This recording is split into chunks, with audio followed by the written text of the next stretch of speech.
Yeah. What is altruism, Pierce?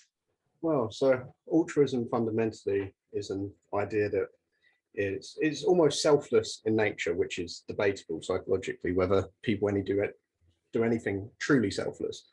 But it's the idea of helping people, and more specifically for the lower um, strata of people, not getting the best out of society, and the relationship between individuals who are doing slightly better in the competence hierarchy, helping down. It's almost a religious idea fundamentally.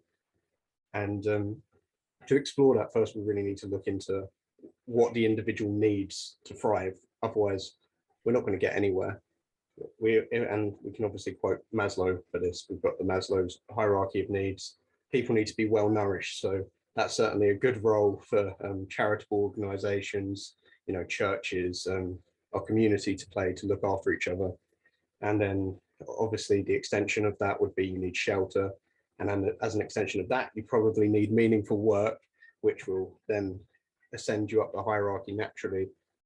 And yeah, that's the part of the main importance of these organizations, is to interact with these individuals in a meaningful way that actually helps, rather than, plenty of government schemes that haven't done so well. Right.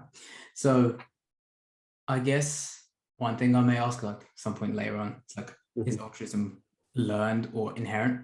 But I just want to begin with, firstly, I guess, the space it has in society, and I guess how almost the necessity for it. So, of course, basic economics 101, everyone is aware of the whole free market thing, a free market idea. I hope people who are listening to this are aware what that is. In case they don't, not to be condescending or whatever, but it's the Adam Smith's invisible hand, that everything is sort of allocated to as everyone desires, basically by pursuing their own selfish interests.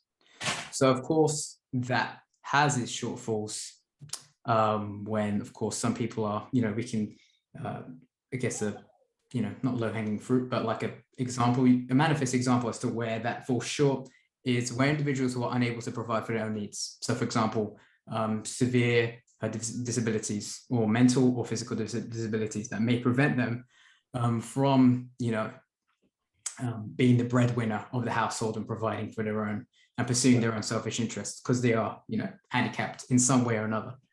So, of course, altruism seems to have its role in that place, and almost acting as a reallocation from the excess disposable income that people are willing to give away or remove from their own. I think with altruism, I was just explaining like what I feel it is in the role of society. But yeah, go ahead. Sorry. Yeah, so I think with altruism, as an idea, it's kind of hard to get your head around, because it's easy enough to label humans as selfish and not willing to help, which is true in some cases. But I think the role of personal responsibility needs to become more emphasized if we as a society are going to find a better space for altruism, because humans aren't in a position to be altruistic when their own lives are in complete chaos. So it's like the Jordan, if I'm basically quoting Jordan Peterson at this point, but we've got the individual, you need to get yourself in order, then your family, and then that's where the community projects emerge from. They emerge from the individuals who are able to uptake the responsibility of others. So altruism is not something that you can just lightly do. It's a serious integration, and an idea like that needs to be taken seriously if we're going to get anywhere with it. I mean,